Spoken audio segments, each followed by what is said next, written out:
Good morning, everyone. This is Marshall Miller with the University of Kansas Career Center. We really appreciate y'all joining us today.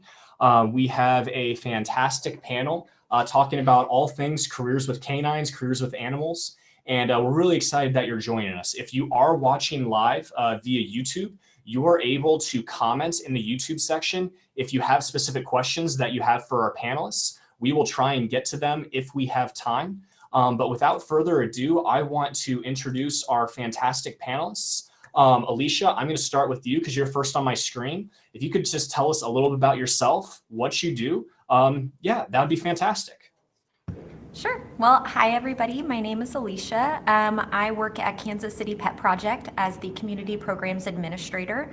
I've been in animal welfare for almost 15 years at this point. I started as an adoption counselor at Wayside Waifs, actually, and then moved up through Wayside. I went and worked for the ASPCA for a few years, traveling the country, helping with hoarding cases, puppy mills, dog fighting, anything like that, and have found a home here at KC Pet Project.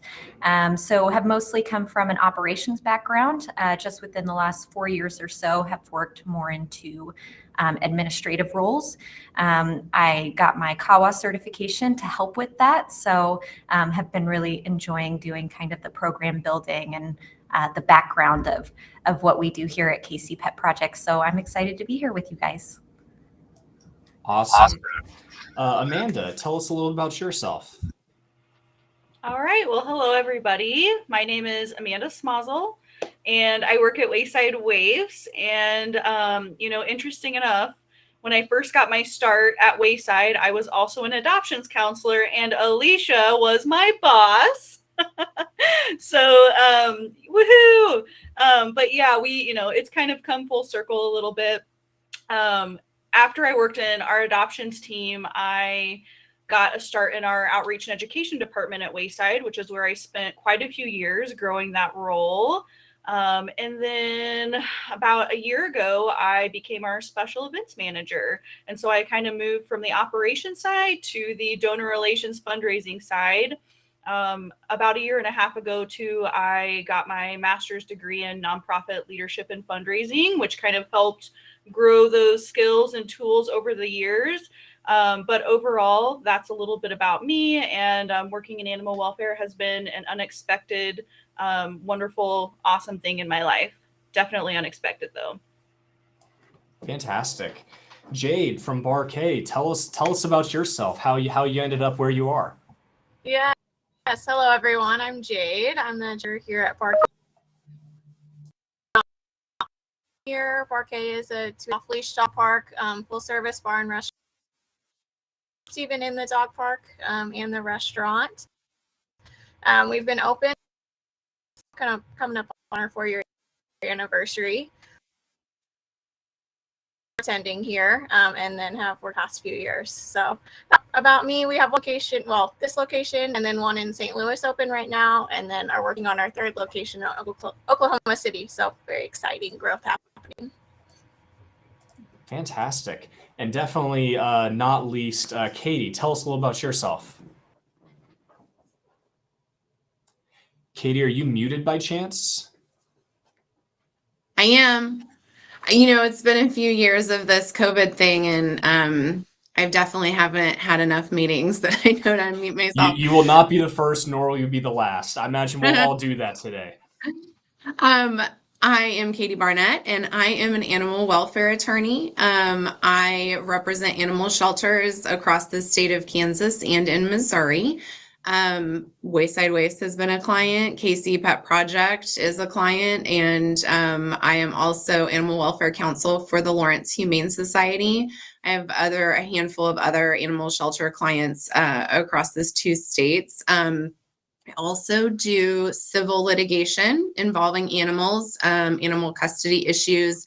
And then my passion is local and state level legislation. So A lot of the animal welfare bills that are pending in both the state and local level, I work on with other groups. As Alicia said, the ASPCA, Humane Society of the United States, Best Friends Animal Society.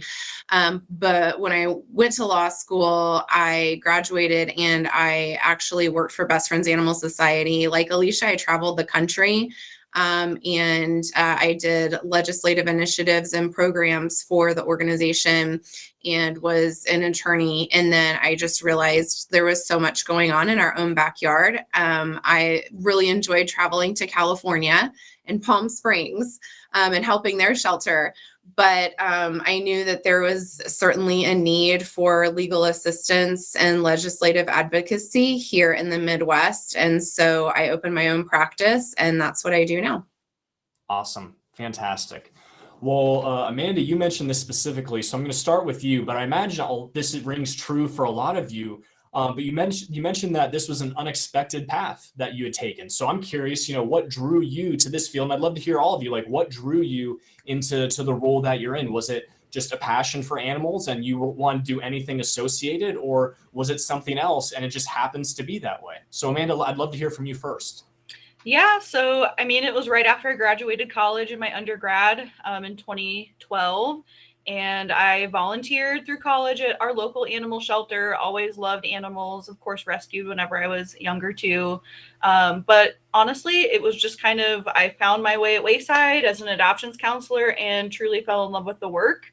I knew that after about a year working in adoptions, I knew that I wanted more because it was such a rewarding job at the time. But I knew that there hopefully was something more. And that's kind of what got my start, was just that initial, volunteering in the beginning and then finally making my way into Wayside as a staff member. And I am so thankful for those opportunities. Very cool. I'd love to hear from someone else. What drew you to this field? I know for me, obviously the animals. Everybody loves working with animals. But what's kept me here is the people, which I wasn't really expecting. So the people who work with animals are amazing. They're some of the most empathetic, passionate, driven people you'll ever meet, but also just the people that we work with in the community, the public. You basically get to work with people every day who care so much about their animals, and you want to do what you can to help them. And so that's definitely kept me around.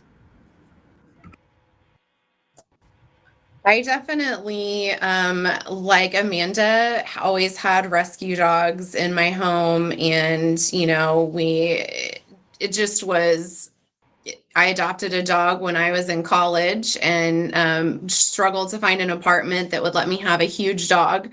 But for me, and the KU Alumni Magazine has done a really fun story on this. I actually volunteered at Hurricane Katrina, and I brought back a little dog, and I got a knock at the door one day, and this was after I graduated college, kind of trying to figure out what I was going to do with my life.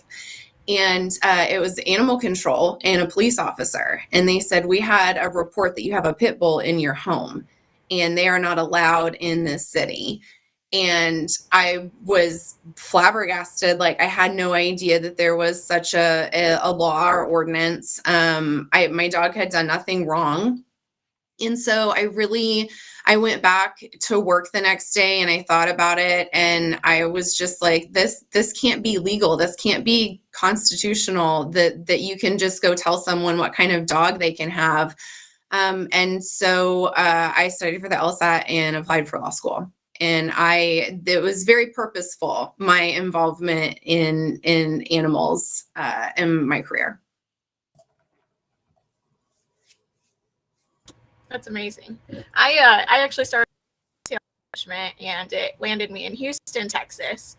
And while I was down there, I went to a tiny little dog bar to visit that a coworker had told me about. Fell in love with the concept. Park with humans also being able to socialize and have a drink and have fun. And told me about this post she had seen on Facebook that was going to be opening, and I just kind of followed Barkay's progress, applied, in love with working. It's really the people we are a different breed of human, and so to be just around those is just amazing. That's fantastic. Those are all really cool stories. I'm curious. I know from me as an outsider, I imagine that what I think y'all do on a day-to-day basis or what's involved in your work could sometimes be way off the mark in terms of what your reality is like. So I'm really curious of what are some of the most common misconceptions people have about your work, whether it's your job, about whether it's what the organization does. But I would love to hear, what are some of the common misconceptions about what you do and versus what the reality is? And anyone can start. I'm happy to start. Everyone who calls my office thinks that I work for free. They don't view this as like a career. They think that if you are practicing animal law, surely you just love animals and you just want to help. So it's so very common. That is at the top of my list. I would say a common misconception is people think I play with dogs and cats all day. And I'm lucky if I get time with one or the other, because usually I'm in front of a computer working on different programs. And kind of like what Katie said, people come to our brand new building and think that we don't need donations, or that we are just sitting on a pile of money, and that is not the case. We rely very heavily on donations. I couldn't agree more with what Alicia said. But, for me, yeah, I mean, it's pretty rare that I will maybe get to cuddle a dog or a cat some days. A lot of people also have a misconception about the nonprofit sector. Whenever I talk to friends or family that aren't familiar with nonprofit work, a lot of them think maybe, oh, so you're a volunteer. That's not the case. Wayside, and I know KCPP has a lot of staff members. For Wayside, we have about 80. And so there are so many different careers in those 80 people at Wayside. And so that's a huge misconception, is that people who work in a nonprofit, we don't make money, we're volunteering. That's absolutely not the case. Now, we do need volunteers to make our organizations thrive, absolutely. But you have to have dedicated staff members there to make that mission happen at the end of the day. Yeah, people think you get our puppy breaks in, but especially the dog tenders, we really try and get to know every single dog, know which dogs they don't like, which dogs they play with, what are the different play styles. So there's really a dogs are interacting with each other, and then how we can make their play the best, and not just playing with them. I think like this universal feeling, and I just can speak from my husband owns a doggy daycare here in Lawrence with 2 locations, and we're opening a dog bar. It's different. It has it's more like a cat cafe, so it has adoptable dogs at the dog bar. But anyway, cool. There's this idea that it's not a serious career.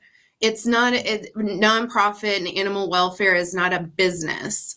And it very much functions like a business. And I was on a conference call the other day, and it was so easy to empathize with other nonprofit organizations, and just saying it's a serious career. These organizations need in-house counsel, for instance, from my perspective.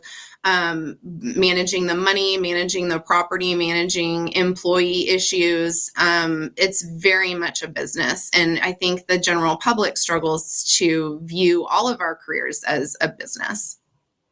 Absolutely. As kind of the common theme of what y'all described very much sounded like just, our wish fulfillment, that yes, I would be able to play with animals all day, because I'm in a financial situation where I can do it for free. Like, yeah, that would be our all, we'll cash in our Powerball ticket and do that. That sounds like a great day, but very much not the reality that, we all have to work, we all have to eat, do all those things. And so I appreciate y'all sharing that. And, I think tagging right off that, one of the things we like about this panel series is that we're able to bring together people of a similar thread or industry, but you all have such different positions. Katie, as a council member versus, Jade running your business versus, all of you have such different perspectives. And so I'm curious if you think about like what your actual job is, kind of the specifics of, I'm an events manager and fundraiser, whatever the case may be. What are some of the skills that you need to be successful or kind of necessary to work in your role or at your organization? Obviously, for me, you have to have a law degree. I know that there are policy advocates out there. There are plenty of people who have a master's in political science or advocacy certificate that goes along with their bachelor's or a minor in legislative policy or something like that. But to be a lawyer, you need to go to law school and pass the bar and everything. But there are things that I do a lot that do not require a law degree. And some of that is Alicia and I have a meeting together after this, and some of that can be the funnest part of my job. Just advocating for the animals and being their voice. Having a law degree helps get you in the door, but it's certainly not necessary to be in advocacy and policy.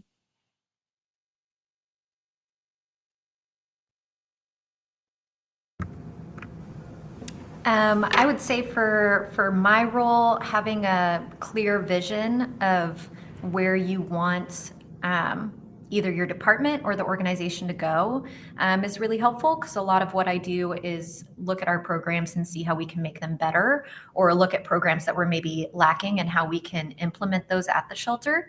So being able to have kind of an eagle eye view of all the moving pieces is really helpful. So being organized, driven to kind of look at all of those different departments and say, hey, this is going well. Do you want it to go better? Could we do something better?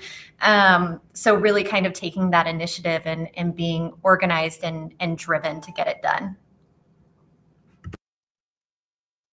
Yeah, I feel like you nailed it, Alicia. Here at Barkay, obviously we have the off-leash dog park. We also have a ton of events that we do with different rescues and birthday parties. We've had a wedding here before. So we're running events, and then obviously have to be interested in food, drinks, and memberships too. So there's a lot going on in our different departments here. Well, I also relate to Jade as our events person. Everybody in this, panel wears many hats. I know that. But when you're in fundraising, planning events, you're kind of all over the place, especially when you work in animal welfare. Animals they can be easy to fundraise for. However, sometimes it also can propose challenges as well. Sometimes people choose people over pets, which is totally normal. But, you also have to be good at building those relationships over time. You're going to have some people that want to donate once, and that's amazing. That's awesome. That's great. But you're also looking for those individuals that will donate over time and build those relationships over time. And so a lot of my job is kind of managing those relationships too, while also planning a food tasting or making sure we have enough prizes for ham bingo. So, it's kind of you wear a lot of hats, but I will say that, fundraising really isn't for everybody who works in the nonprofit sector. It sometimes can be uncomfortable, and sometimes people don't like asking people for gifts and donations. So you kind of have to find those people that love working with people. That's kind of a little bit from my perspective on the fundraising end of things. Absolutely. That's all really interesting. I'm curious, one thing that y'all mentioned a question or two ago was how people don't think nonprofit is serious work. That it's just that's the very wrong perception. What are other challenges of working either in a nonprofit organization in general or working with animals? You talked about how everyone assumes you get dog breaks, just all that stuff. What are some of the challenges? And it can be other misconceptions, or it can just be things that you found of, Amanda, you were talking about people choosing people over animals at times. So like when I ask, what are some of the challenges that face you in your job or just the industry, what comes to mind? Employee turnover. I think that's a big one. And I know that everybody is experiencing that, whether it's nonprofit, for profit. I mean, a lot of places are really struggling. But I think when you work in animal welfare, you have those jobs like adoptions counselors, your canine care techs, your feline care techs, the people who are really literally doing that work every day in and out. It's hard work at the end of the day. It's really hard. And employee turnover is just something that, I know Wayside has struggled with, and I know probably other shelters have too, but being able to keep people is hard. And so that's one thing that it impacts all of us is what I'm saying. Even though I work in fundraising and on the admin side of things a little bit, it still impacts everybody, because when you don't have staff members at that level, everybody steps in to make sure that the animals are cared for. Yeah, I would say on Amanda's note, compassion fatigue can play a lot into turnover. Whether you're working directly with the animals or whether you're working with the public, you're consistently faced with different cases of trauma. So that could be that the animal came in not in good condition, and so you're seeing them struggling and you're trying to help them, and you're so sad that they showed up this way, but you're also dealing with community members who love their animals and have no way to keep them for whatever reason. They're losing their housing, they're losing their job, and kind of the misconceptions that come with relinquishing an animal, that it's typically people who just don't care or who just got it on a whim and now they don't want the responsibility of it. Like that's, we see that there are people like that, but I mean, honestly, the majority of people you see really love their animals. And so there's a lot of compassion fatigue that goes with working with and seeing that trauma every day.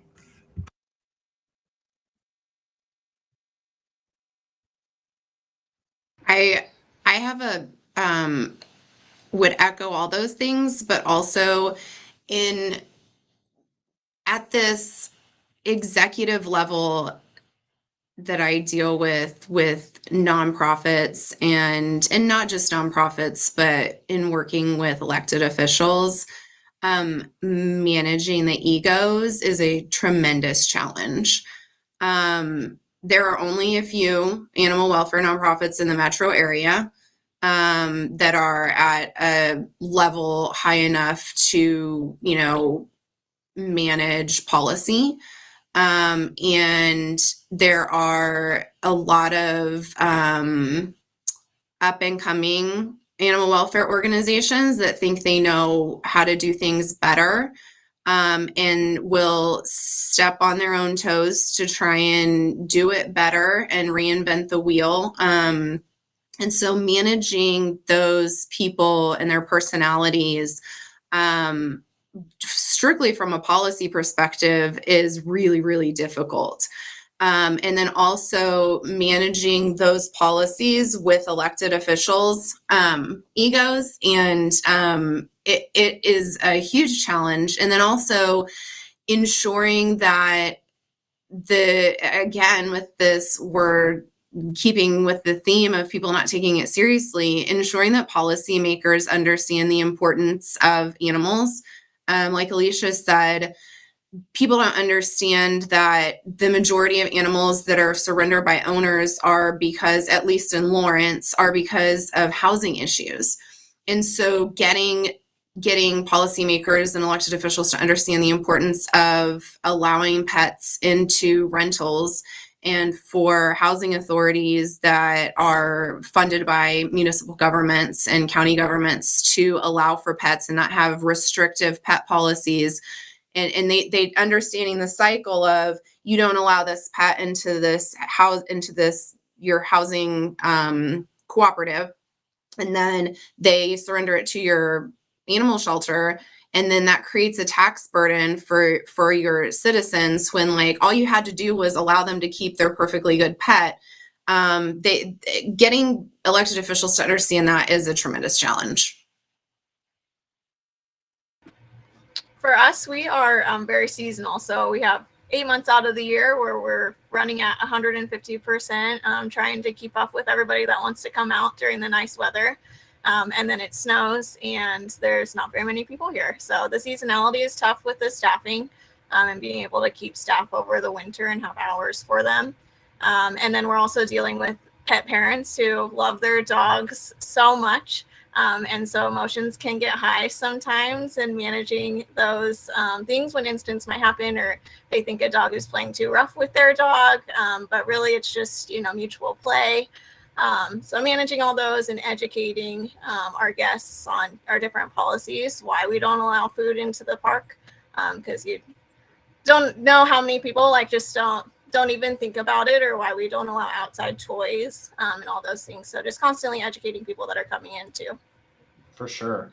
I imagine the ego and the emotion. I saw Amanda and Alicia nodding. I imagine that's pretty universal as well. One question that came up just as you were talking, Jade, I'm kind of curious, for the other three. Do you find that there's a seasonal aspect to your work, whether it is the rate of adoptions or the rate of whatever instance there may be?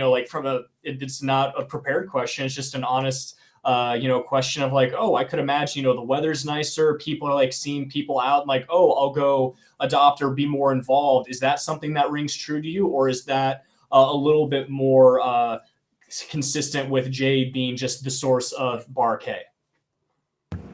Kitten season. Kitten season is real. Oh, really? Okay. Yes. Yeah. Honestly, around this time into April, we start seeing more kittens come in. So really this period to maybe September, October, we're going to see more animals come into the shelter than we see in those other months. So there's definitely that kind of seasonal trend for sure. I gotcha. Very interesting. Amanda, thumbs up. I love it. Well, I want to know there's a lot of fun to your jobs as well. A lot of things that get you excited and get you going into the office every day. What is one of the unique fun features about your work? Whether it is the 5-minute puppy break you get every other day or something like that, or it can be something really specific. I think one of you mentioned you work with great people, but what are some of the fun elements that are associated with your job and your organization? I'll go.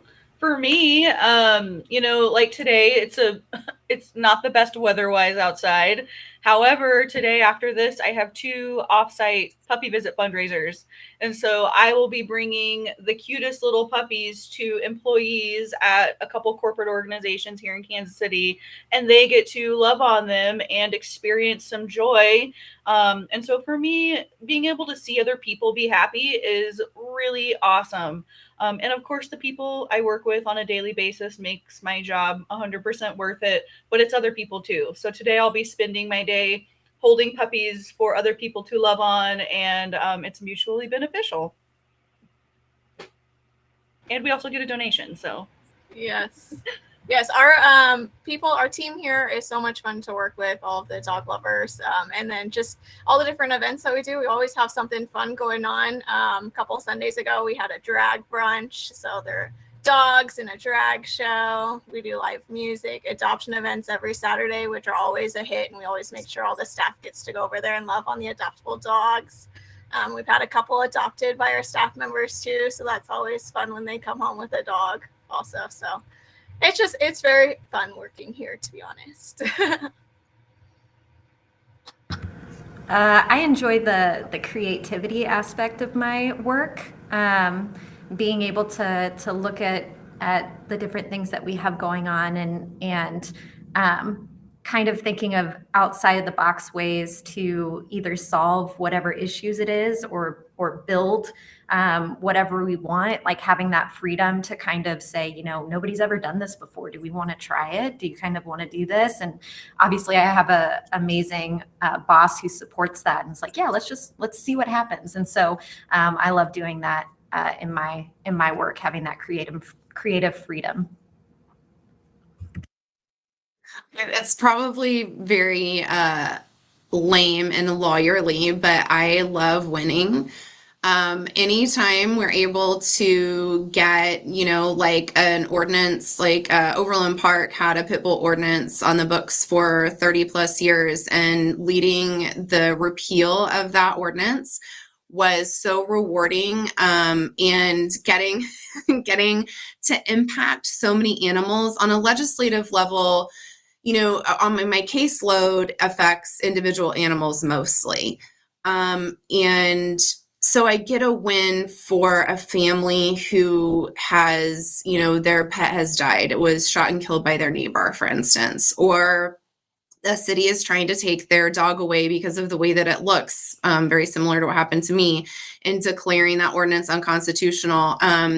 You're arguing for it to be unconstitutional. And then those are great, and those feel really good because you develop a really intimate relationship with these families who are advocating for their animals. But when you get to see a state level bill and go through and impact, you know, tens of thousands of animals, it is so rewarding, and all the time that you put into it, it feels really good. That is the most fun I have, is sitting there and listening to a vote be read out loud. And I really enjoy it.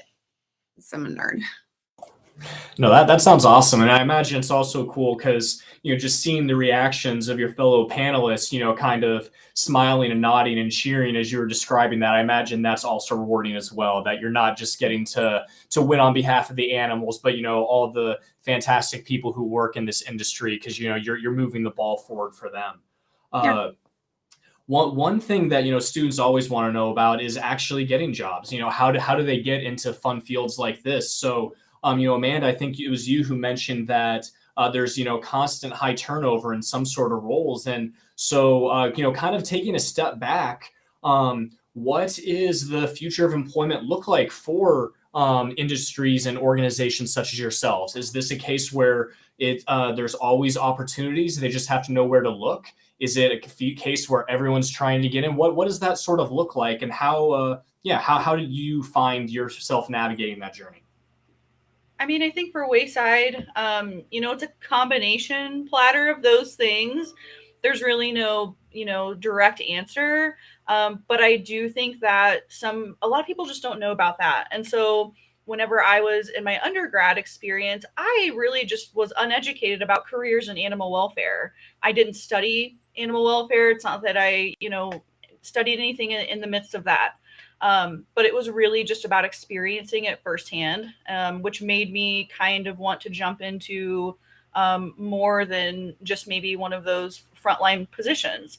And you will have people that come through that work frontline positions and then go off to other places in their life, and, you know, best of luck. But then you do kind of run into people that get their start in those positions. And then there are some people who do have a finance degree and find themselves working as a finance coordinator in a nonprofit or what have you. But I think the future for animal welfare and those types of positions is also making sure that, you know, we're treating employees fairly and making sure you have a good culture to work in. Everybody loves animals, at least, you know, in my world. But just loving animals sometimes isn't enough. You need to be able to treat your employees well. You need to be able to pay them hopefully well. And so those things are all play into factors, I think, in the future of nonprofit sector in general. Some organizations have it a little bit better than others, but, you know, nonprofit work is hard. You just kind of have to find those specific positions or things that you're really passionate about.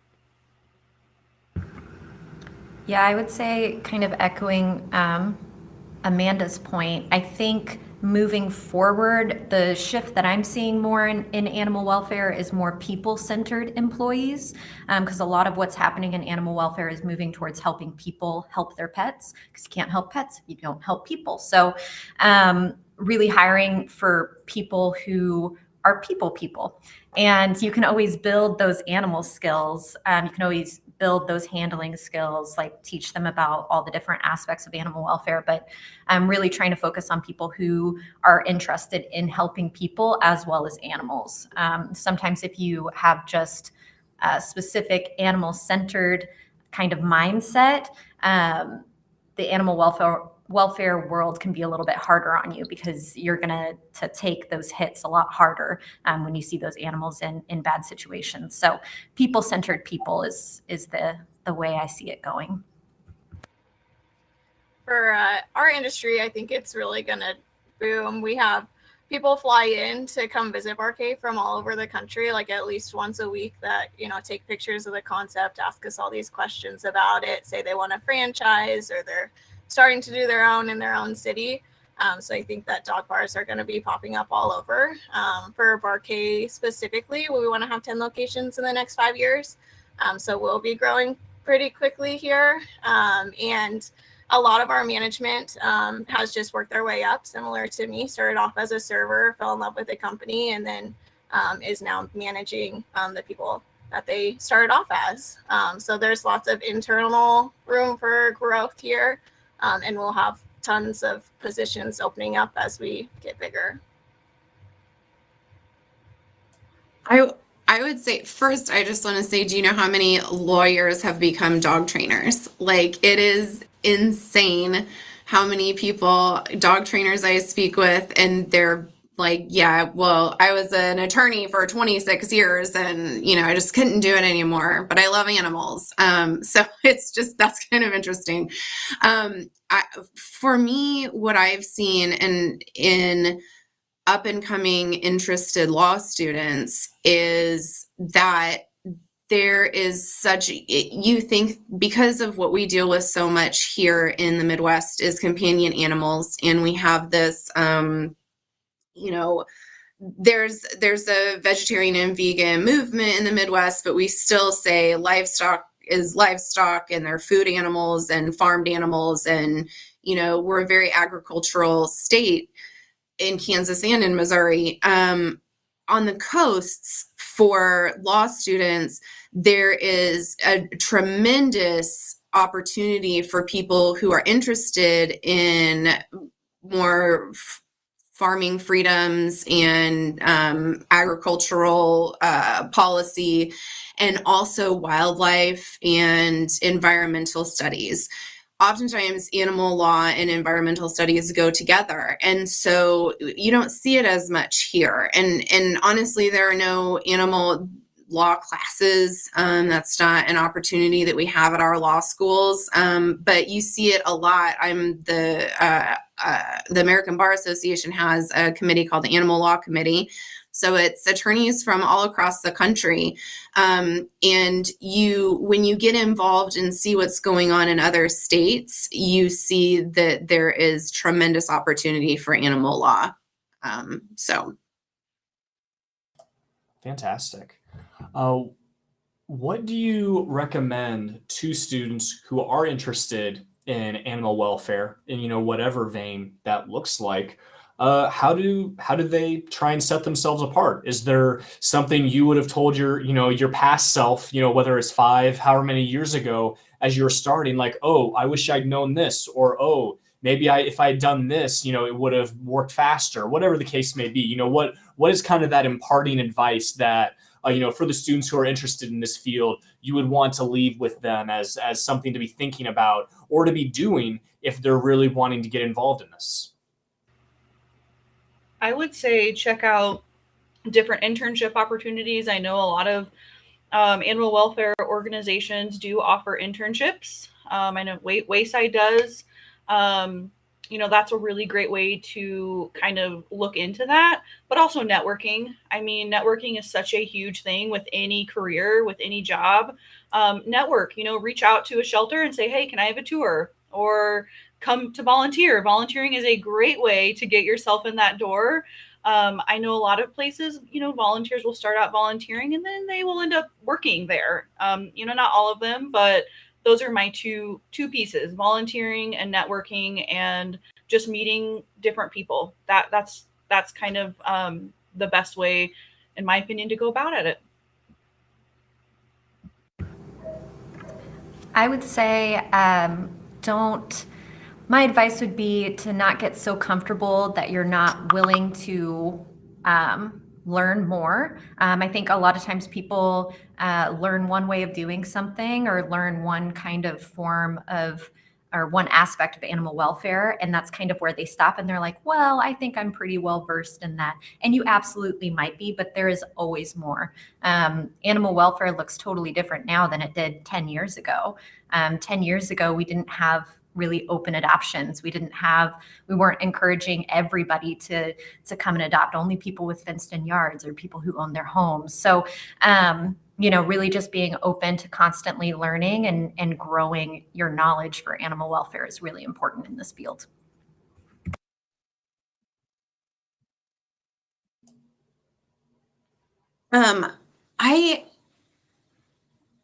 I agree with all of those things. I know a lot of people are like, how did you convince an animal shelter that they needed an attorney? Well, I didn't. I just worked alongside these animal shelters for so very long. It wasn't purposeful networking. It was, we have shared interests and common goals.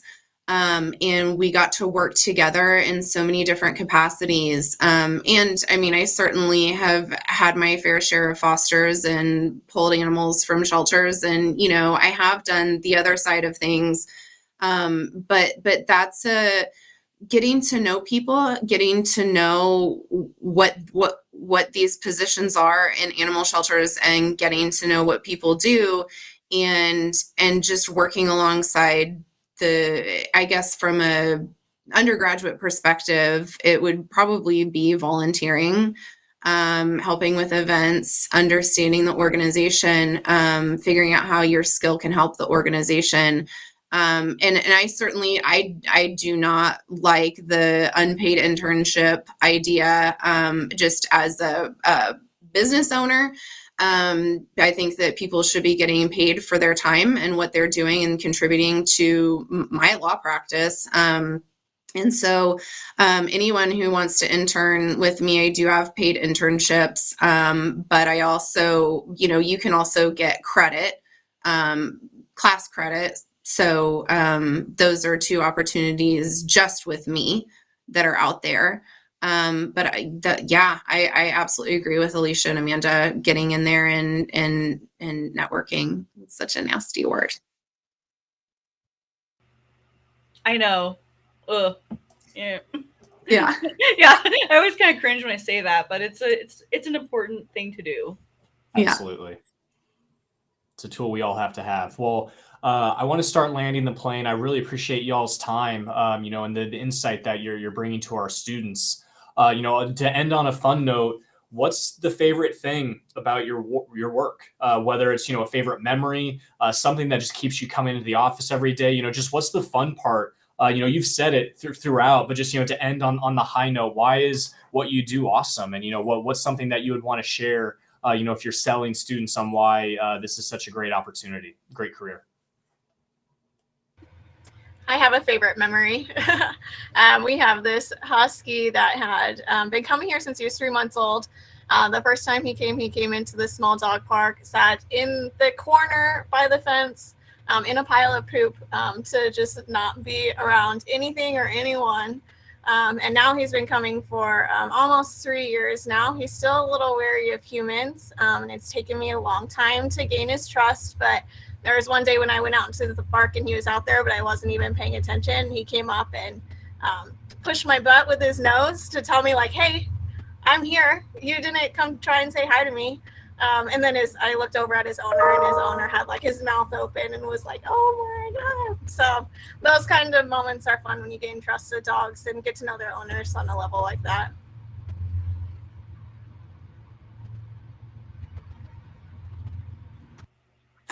My what I really enjoy about my job is it's kind of a unique thing that you can do with animal cruelty survivors, in that you can, if they're seized under a cruelty investigation, you can petition the court to get custody of those animals so you can move them through the system for adoption or transfer.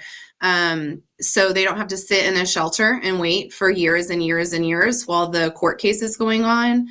And there was a seizure of dozens of dogs recently in a jurisdiction in which I work. And I was on the phone when my client called and asked, I think there's something bad going on here. What do you think? And do we need to apply for a warrant? And from the very discovery of these dogs and puppies to sitting in court, having the judge say, I award all of these dogs to my client.